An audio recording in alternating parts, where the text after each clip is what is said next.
Hello, I'm Becca, and this is a river. Today I will be going over the whitewater classification system, explaining worms, and pointing out many of the types of rapids you can see in whitewater kayaking. So let's get into it. So the whitewater classification system goes from class 1 all the way to class 5 plus. Class 1 is safe for even the most inexperienced kayakers, while class 5 is only to be attempted by very advanced professionals. Anything above a class 5 should most likely not be attempted by anyone unless you are like an extreme professional, due to the high risk and danger present in those waters. So the things that determine the level of a rapid are the risk to personal safety, the length of the rapids, obstacles, and water level. Water level can make even a small creek like this into a class. It can increase the class or decrease the class because the level of water you have moving over the rapids changes their intensity, which makes sense. So a level 1 rapid means often a slower current with shorter rapids. Waves here are small and it's very easy to self-rescue. Class 1s are attempted by like anyone really. If you are a very new beginner, if you've never even set foot in a kayak, you can do it. And then class 5 rapids involve long complex rapids, huge waves, and high unpredictability.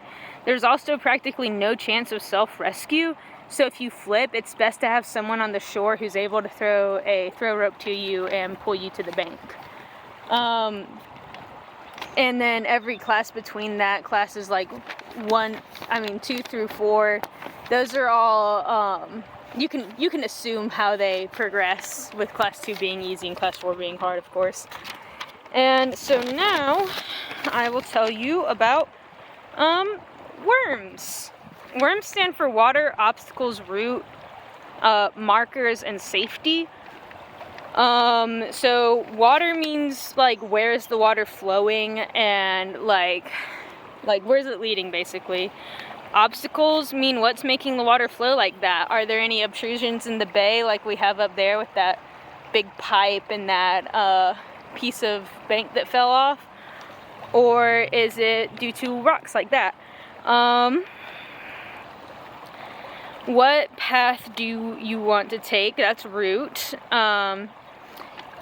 Do you want a challenging path that's going to involve a lot of maneuvering, or do you want something easy, like following the main current? Now markers. Markers are interesting. How do you remember what route you want to take? Well, if you say, all right, when I get to that tree, I need to go, if I get to that tree, where do I go on the river?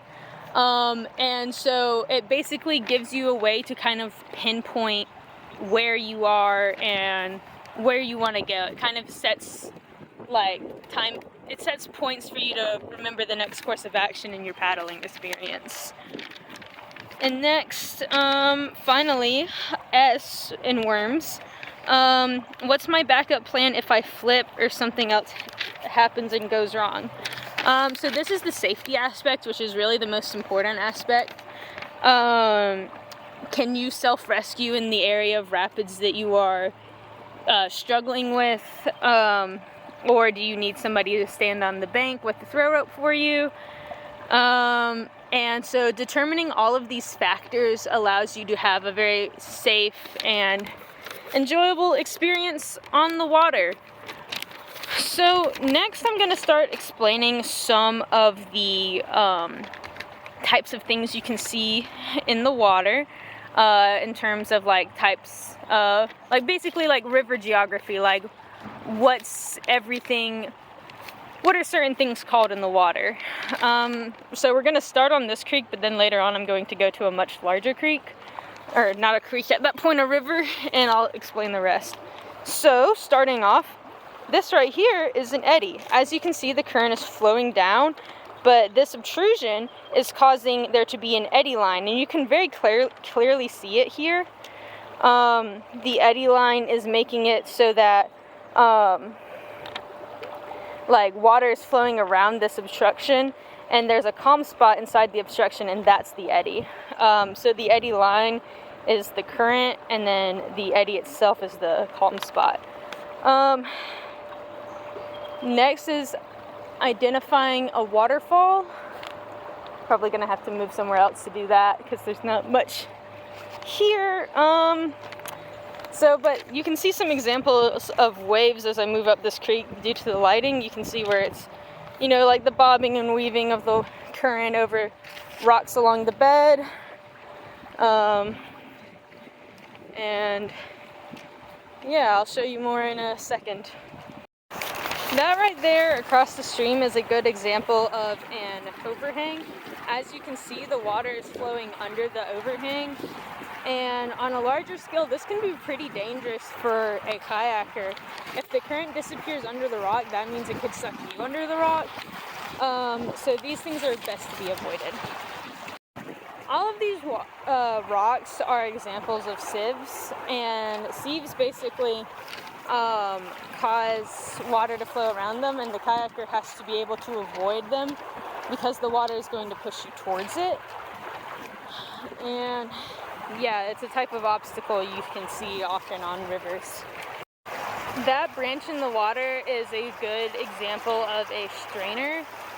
Strainers are pieces of like tree branches and actual like entire trees that get stuck in the water, and they can make a pretty challenging obstacle for kayakers because the water still flows through them, and the kayaker has to avoid the tree branch. That right there is an example of an upstream V.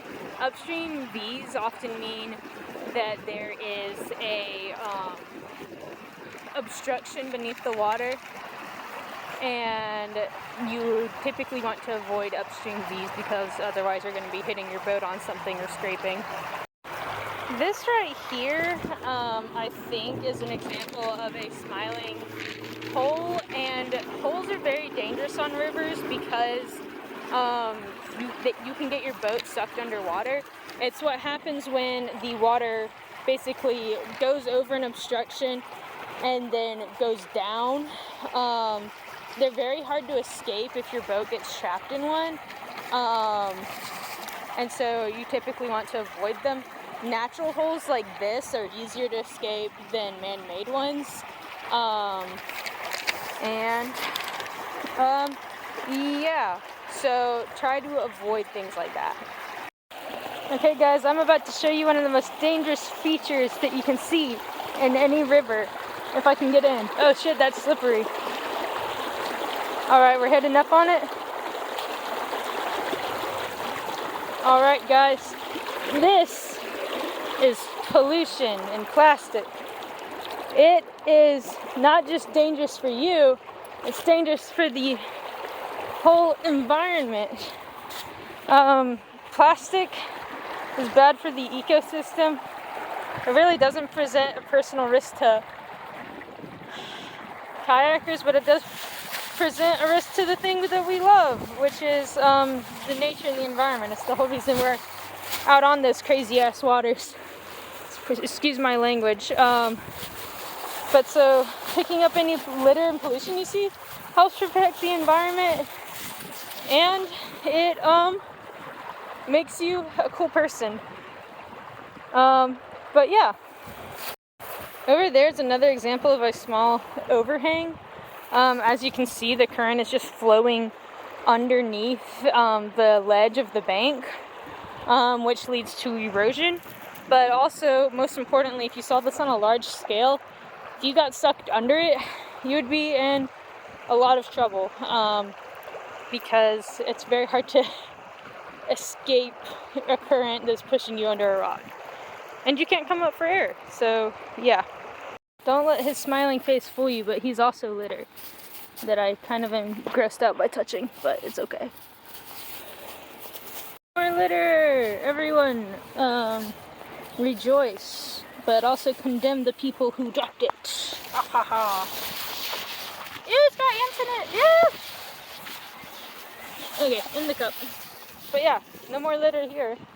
I decided to forego going to the larger river due to time constraints. I forgot I had an appointment. So now I'm walking through the Cursed Woods. Hopefully no ghouls and demons get me. Wait, does the path end up here? That right there is kind of an example of the downward V, which is kind of what you're looking for when you are kayaking. You can see the progression of the rapid through two kind of like strainers and sieves. And it's the point with the strongest current. And it's often the safest route to follow because of that. Between these two strainers is another example of a downward pointing V. As you can see, two sieves, they are allowing the current to pass through, and it creates a point where the current is strongest between them. And so if you were trying to avoid any obstacles, you'd want to go between the rocks. That right there, I think, is a good example of the frowning hole. As you can see, there are rocks, kind of like, not stacked, but arranged in a way that the water flows down.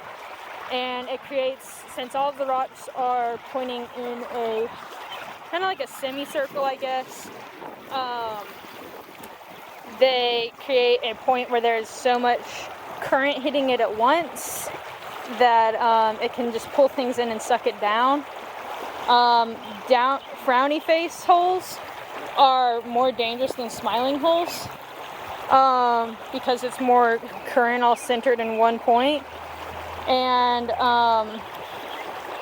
basically, trying to collect my words here, yeah, the frowny face hole is more dangerous as a result of that. You can tell it's a frowny face hole because say you're going down the current. Oh fuck, wait, maybe that's a smiley face hole. Never mind. So in this area you'll notice a few holes in the current. This is an area that has a lot of sieves and stuff, so the current is highly affected.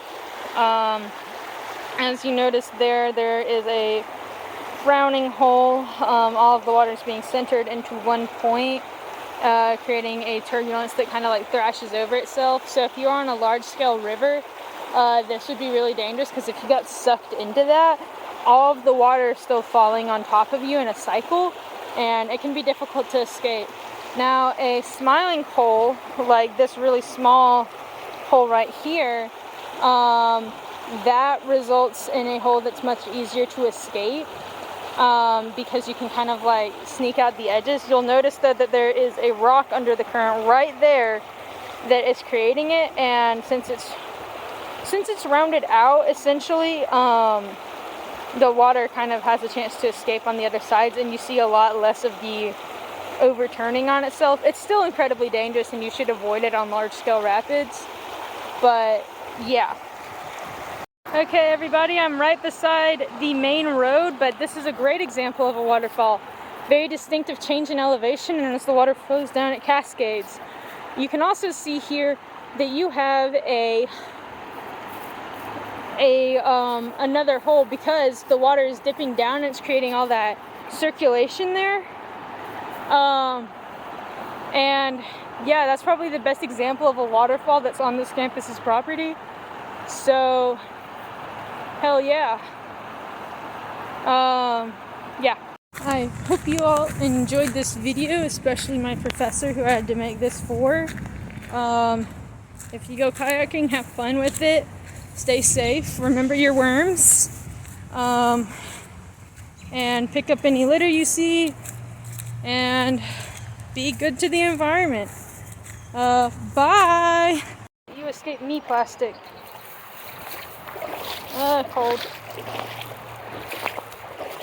This is an Ingles bag. Oh wait, no, it's Aldi.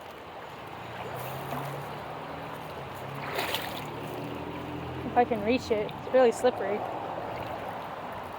Oh my god, it's so slippery. Gotcha. No pollution on my watch.